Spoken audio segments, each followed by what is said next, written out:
पिंजरे का तोता। एक समय की बात है, एक सेठ और सेठानी रोज सत्संग में जाते थे।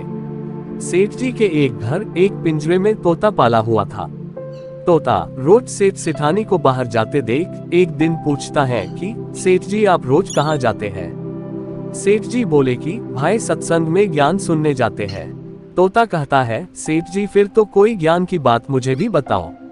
तब सेठ जी कहते हैं कि ज्ञान भी कोई घर बैठे मिलता है, इसके लिए तो सत्संग में जाना पड़ता है।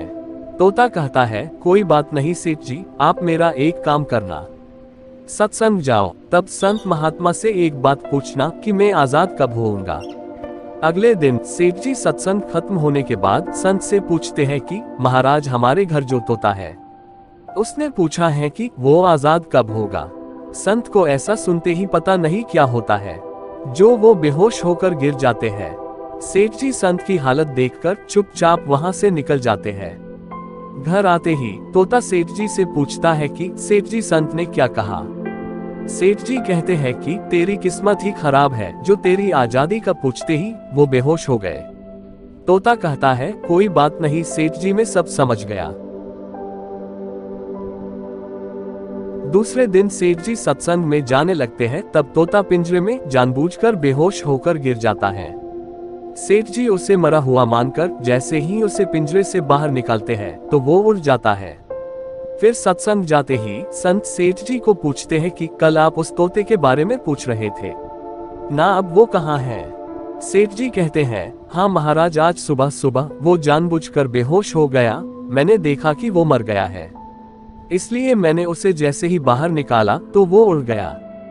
तब संत ने सेठ जी से कहा कि देखो तुम इतने समय से सत्संग सुनकर भी आज तक सांसारिक मोह माया के पिंजरे में फंसे हुए हो, और उस तोते को देखो बिना सत्संग में आए मेरा एक इशारा समझकर आजाद हो गया। तो आज की कहानी से कुछ समझ आया। इस कहानी से तात्पर्य ये है कि हम सत्संग में तो जाते हैं, ज्ञान की बातें करते हैं या सुनते भी हैं, पर हमारा मन हमेशा सांसारिक बातों में ही उलझा रहता है। सत्संग में भी हम सिर्फ उन बातों को पसंद करते हैं जिसमें हमारा स्वार्थ सिद्ध होता है, जबकि सत्संग जाकर हमें सत्य को स्वीकार कर सभी बातों को महत्व देना चाहिए, और जिस असत्य, झूठ और अहंकार को हम धारण किए हुए हैं उसे साहस के साथ मन से उतार कर सत्य को स्वीकार करना चाहिए। ये 5 विकार काम, क्रोध, मोह, लोभ और अहंकार है। ये कभी हमारे थे ही नहीं। हमारे गुण तो सुख, शांति, आनंद, प्रेम, ज्ञान, पवित्रता और शक्ति है, जिन्हें हमें धारण करना चाहिए।